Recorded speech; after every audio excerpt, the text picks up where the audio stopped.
entreprise continue avec un chef d'entreprise heureux. Olivier Fabre, bonjour. Bonjour. Alors heureux parce que vous venez de reprendre une entreprise, c'est Ossature Production en Eure-et-Loire.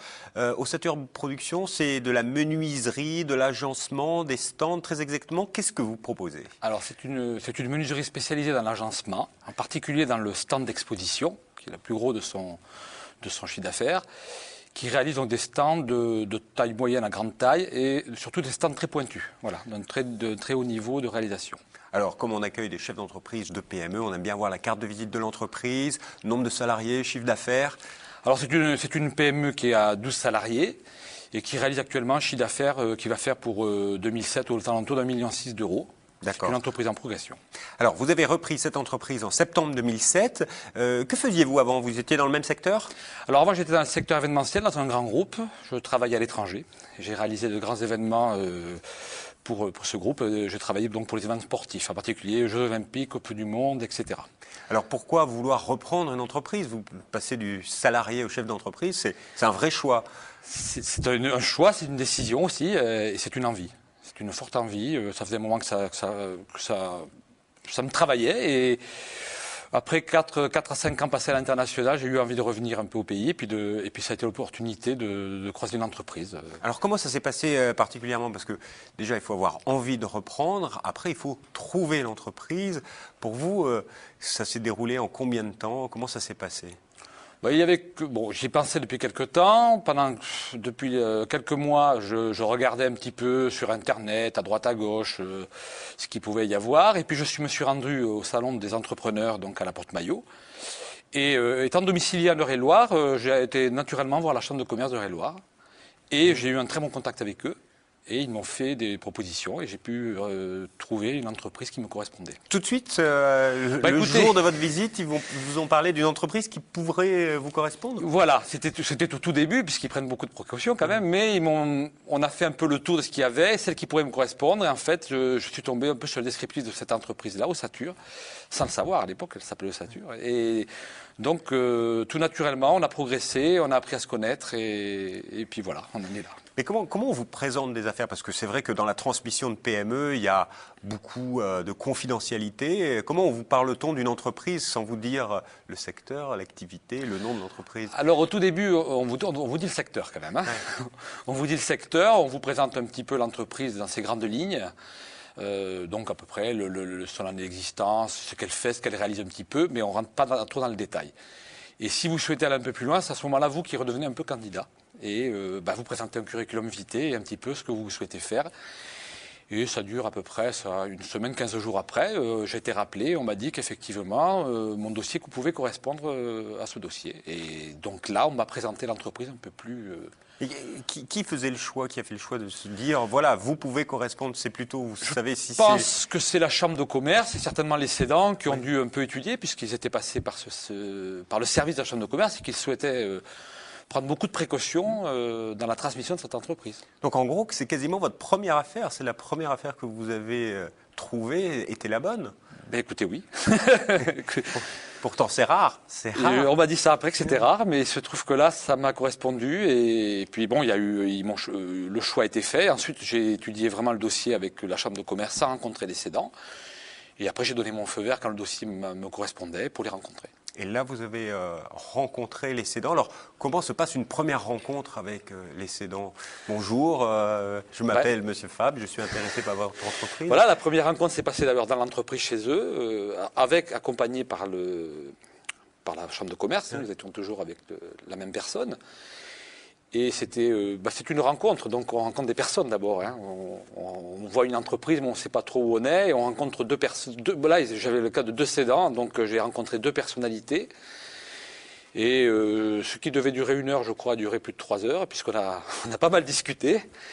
Et on a décidé de se revoir après en disant que le premier entretien était bien. Et il y a eu de nombreux entretiens ensuite. C'est surtout une affaire de feeling au départ, alors? Oui, je crois que c'est quand même une affaire de feeling.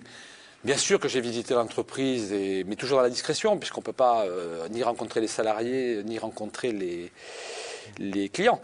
Donc il y a eu un feeling, et puis ensuite je suis allé voir quelques réalisations qu'ils faisaient sur des salons, et puis on s'est rencontrés régulièrement ensuite. Mais parce que c'est quand même étonnant que ces cédants se disent c'est peut-être le bon repreneur parce que vous étiez quand même pas du secteur. Vous, la menuiserie, c'était pas votre cœur de métier à la base, c'était l'événementiel. Certes, Ossature Production fait dans l'événementiel, mais c'est pas tout à fait ça. Je crois que ce qui est un peu croisé avec mon parcours et avec Ossature, c'est effectivement l'événementiel et le portefeuille de clientèle, puisque finalement, on retrouve quand même dans ce monde-là les mêmes clients et les mêmes façons d'aborder les dossiers. Alors, vous avez parlé de la Chambre de commerce et d'industrie d'Eure-et-Loir qui vous a accompagné. Ça veut dire qu'ils vous ont vraiment aidé dans la transmission et dans la reprise de cette affaire ?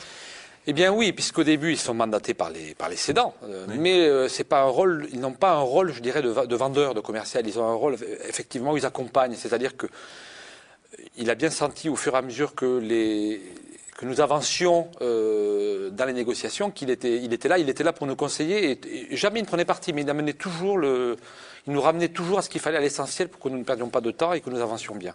Alors, vous qui étiez salarié avant, comment vous êtes renseigné sur la transmission, la reprise d'une entreprise? C'est la Chambre de commerce qui vous avez lu des livres? J'ai fait comme tout le monde. Je crois que on a tous, je crois, lu des livres à un moment ou un autre, mais qui sont souvent indigestes, on arrête en cours de route. Non, j'ai eu la chance aussi de connaître un très bon avocat d'affaires qui a un peu l'habitude dans le rachat de société, qui a été mon conseiller depuis le départ. La chance aussi d'avoir un banquier, qui était un bon banquier, qui m'a accompagné, qui était aussi derrière. Et puis la Chambre de commerce qui était toujours dans les conseils, puisque moi je venais d'un grand groupe et là on était avec une PME. Et c'est vrai qu'il fallait absolument que je me remette dans la tête qu'on était une petite entreprise. Alors, est-ce que vous avez parlé de relations avec votre banquier, bonne relation? Le montage financier a été facile à mettre en place? Vous aviez suffisamment de moyens? Parce que on parle toujours. Alors bien sûr, c'est très important puisque on y met toute son énergie, on y met aussi toute son épargne quand on se lance là-dedans. Donc c'est très important. Je pense que le montage financier est très important. Il faut être bien accompagné, il faut bien choisir son banquier. Donc j'ai fait un peu le tour, j'en ai rencontré plusieurs. Et nous avons fait un financement avec la banque et Oseo Financement. D'accord. Qui est aussi une garantie, qui apporte une garantie quand même à l'entreprise et une solidité. Alors sur la négociation du prix de vente, tout s'est bien passé avec les cédants Eh bien écoutez, d'abord, avant d'arriver au prix de vente, c'est un long parcours. Hein. On a beaucoup travaillé sur l'accompagnement. Parce que moi, c'est essentiel. Tout le monde sait que dans une PME, les dirigeants sont importants. Et on ne peut pas céder l'entreprise du jour au lendemain. Il ne s'agit pas que d'un prix. Et je pense que ce qui a été important, c'était que nous puissions dire comment on va travailler ensemble pour que l'entreprise continue telle qu'elle est et qu'elle aille mieux. Donc on a vraiment travaillé sur l'accompagnement avec les deux cédants. Ça a été votre exigence, peut-être aussi parce que vous ne connaissiez pas tout à fait toutes les arcanes du métier de l'agenceur. C'était mon exigence et puis en discutant aussi pas mal avec mon avocat, c'était très important puisque l'entreprise tient quand même sur le dos du gérant qui avait l'habitude de connaître ses clients et on ne pouvait pas faire du jour au lendemain. Donc je tenais absolument à avoir un accompagnement qui soit bien phasé dans le temps et qu'on puisse mesurer un petit peu. Concrètement, ça se traduit comment cet accompagnement? Ça se traduit pour 6 mois d'accompagnement avec le gérant et 9 mois avec l'autre associé qui était plus en charge de la gestion. Donc, et comment ça se passe? Parce que maintenant, vous êtes à la tête de l'entreprise et vous travaillez avec les anciens propriétaires qui sont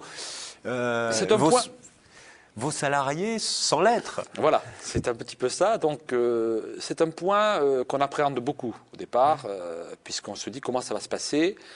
Il y a des endroits où est-ce qu'on pense qu'il va être plus difficile que d'autres en général, et des fois c'est passé plus facile, et des choses qu'on n'avait pas imaginées arrivent. Mais c'est logique parce qu'on est dans une période d'abord de très forte activité. Mais ce qui n'est pas mauvais. Donc j'apprends à travailler avec eux dans une période de très forte activité, ce qui fait que je découvre en même temps qu'eux tous les problèmes de l'entreprise et tous les rouages.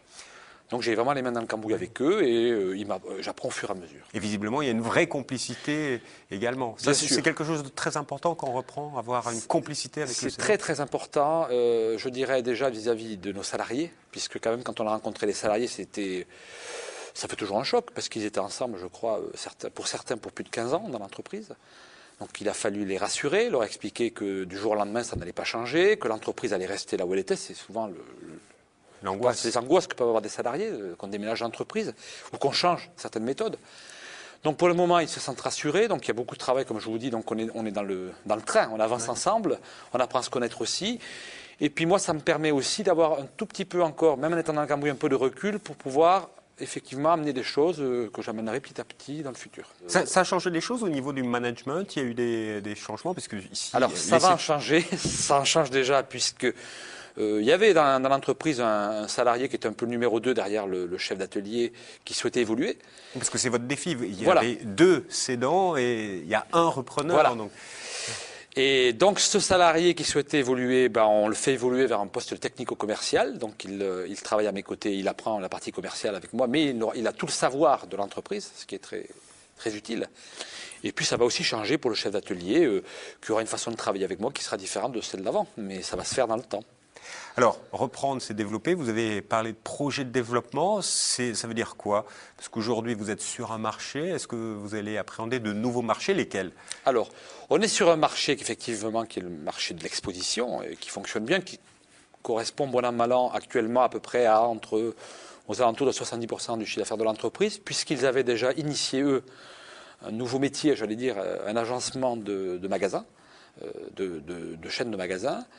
Et donc c'est certainement un métier qu'on apprend à connaître, ça fait à peu près 1 an qu'ils le font, et je pense que maintenant on va s'y mettre vraiment, et on va certainement développer aussi dans cet axe-là, mais tout en respectant un petit peu ce que fait l'entreprise. Cette entreprise est une entreprise qui travaille toujours avec un cahier des charges et un plan de charges bien établi, et on ne prendra pas plus vite que ce qu'il faut. C'est-à-dire qu'on va croître calmement pour toujours bien faire face à nos enjeux. Donc, une entreprise qui se développe avec de nouveaux marchés, une belle reprise, une belle complicité avec les cédants, un accompagnement avec notamment la Chambre de commerce et d'industrie. Que dire d'autre? Peut-être vous êtes installé maintenant en Eure-et-Loire, alors qu'avant vous travailliez plutôt avec des entreprises de la région parisienne. Voilà. Ça a été un drame pour vous ou pas? Pas du tout. Pas du tout, puisque j'habitais déjà en Eure-et-Loire. Alors j'étais limitrophe effectivement des Yvelines, alors je travaillais dans les Yvelines, mais et surtout à l'étranger, donc ça ne changeait pas beaucoup. Non, là c'est pas mal parce qu'en fait, d'abord j'apprends à connaître l'Eure-et-Loire, il y a beaucoup d'entreprises dynamiques, on a eu l'occasion au dernier colloque que nous avons fait à la Chambre de commerce de rencontrer, il y a plein de jeunes entreprises qui bougent, qui avancent, il y a aussi un contexte dans l'agencement en Eure-et-Loire, enfin, dans la région centre, Shop Expert Vallée, que certainement nous allons essayer d'intégrer aussi. Donc il y a énormément de mouvements initiés par les chambres de commerce qui vont faire que l'Eure-et-Loire est en train de bien décoller. Merci beaucoup, Monsieur Fabre. Alors, si vous voulez en savoir plus, vous pouvez aller sur le site internet www.eureloire.cci.fr. Et si vous voulez rentrer en contact avec Ossature Production, eh bien, numéro de téléphone, le 02 37 45 20 64. Quant à nous, on se retrouve bientôt pour un autre label entreprise. Au revoir.